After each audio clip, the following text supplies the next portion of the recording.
You can't imagine what's coming to San Francisco. It's like nothing you've seen before. Crews have been working around the clock to bring us this one-of-a-kind experience with the most modern twist.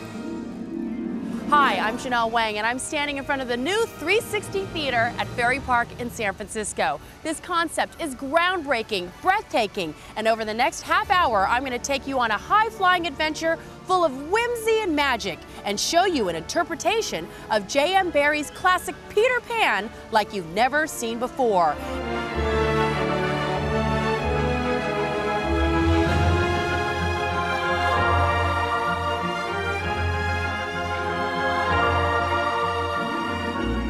And when I say high flying, I mean that quite literally. So let's go off on a journey to the land where Peter Pan was first created.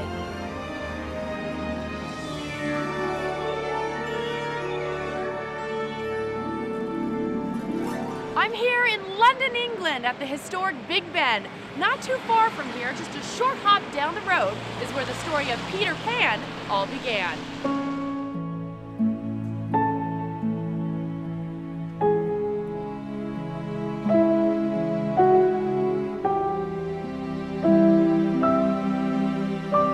It was 1902 at the London home of Scottish novelist and playwright J.M. Barrie. He created the boy who wouldn't grow up, the boy who flew into the nursery of the Darling children, Wendy, John, and Michael, and took them on a magical flight to Neverland. Since then, the tale of Peter Pan has been adapted too many times to count. It's been a Broadway musical, movies, and maybe most well known as a Disney animated film. But last summer, in 2009, creative minds recreated J.M. Barrie's tale and all its classic characters with the most modern twist. Producers say if J.M. Barrie were alive today, this is how he would envision the show. To do Barrie's version, if you like, go back to his original play, his original novel, and write a version for the 21st century that had all the danger intact.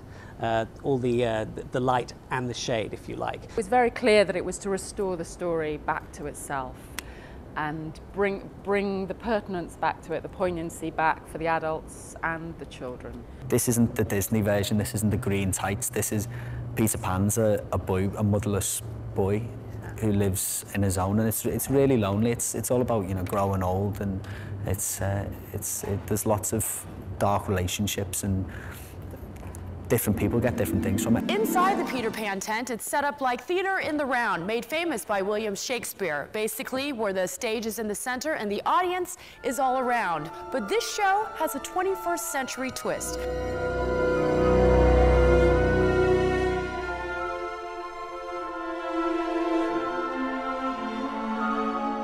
CGI, computer-generated imagery, projected on the screen 360 degrees, which means there's not a bad seat in the house.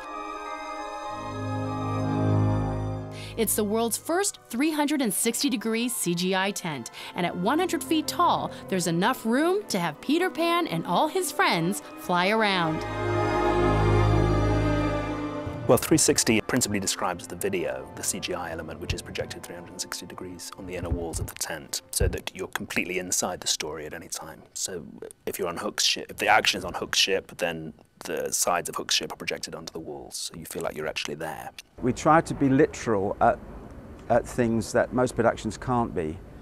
When our producers approached me and showed me the plans of the tent, and the fact is this tent that's just behind us is entirely supported from above on massive girders, and therefore there's none of the obstructive pillars and ropes and ladders that you'd normally associate with a circus tent. I said, you've actually managed to create a fantastic 360-degree film screen. We wanted the CGI to add to the story but never to upstage it, so we're actually rather sparing with its use. And obviously the big scenes, the flight to Neverland and the flight back. So we talked through how we thought it should be presented, and I think we agreed very much on what the show should be.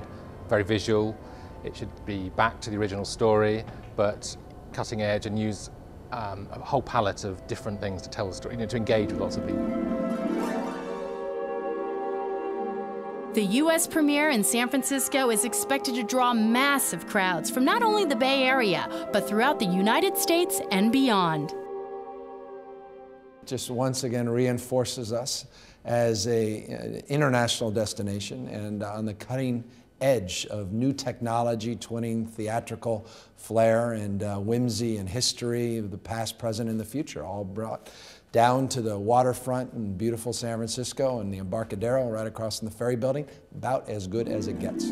I think it appeals to everyone. I think because there's that knowledge that in Peter Pan there's that fear of growing up. So for every adult in the audience who knows the story or doesn't know the story actually, there's that idea that as you get older, things get scarier. So from that respect, it's great. But also for very small children, we do have very small children coming. Even if you don't know the story or you're not old enough to understand what's happening, it's an experience. There's so many things to look at. You've got Tinkerbell and Peter Pan and the flying and the crocodile, the puppets are brilliant. So I think it appeals to everybody. I love the projector thing on around the dome. It's really good. Well, my favourite parts are the special effects and when they're like in the air flying, and like all the animals and the Lost Boys. They're really good. When we come back, we'll discover Peter Pan's roots and the real-life family that inspired J.M. Barrie's story.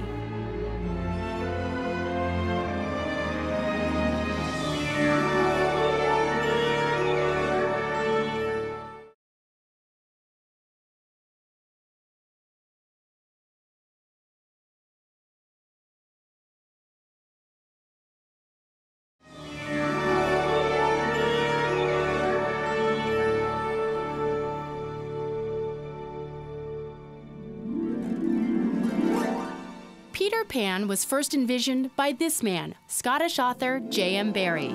In the late 1800s, he lived in the outskirts of London, writing novels, plays, even an opera. And when he finally did write about the character Peter Pan, it was just a mention. In 1902, The Little White Bird was published by J.M. Barrie, and that is the first time we hear of Peter Pan, and it's the story of him as a baby.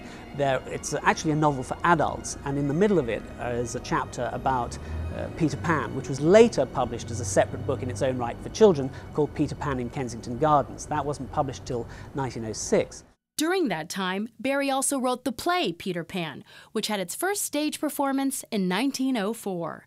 That's when audiences became spellbound by this boy who wouldn't grow up. But all the craziness is absolutely all him. All the pirates and the crocodiles and the flying that happens in Neverland and the dad being in the doghouse at the end. And I mean, reading it again, you just think, I can't believe this is what he wrote then, and this is the play that ran and ran and ran and ran. Christmas after Christmas after Christmas in London and then New York, and just got thousands of people again and again and again totally engaged with it. And it was a totally unique play at the time. His agent thought he was completely bananas when he gave it to him to read. He thought he'd lost his mind.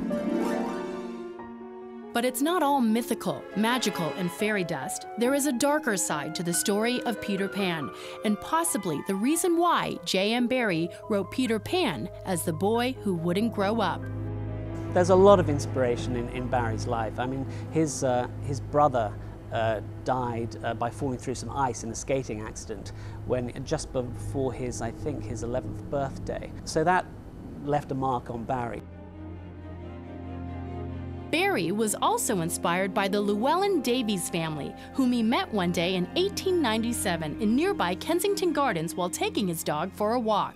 He grew close to the parents and their 5 sons, George, John, Peter, Michael, and Nicholas.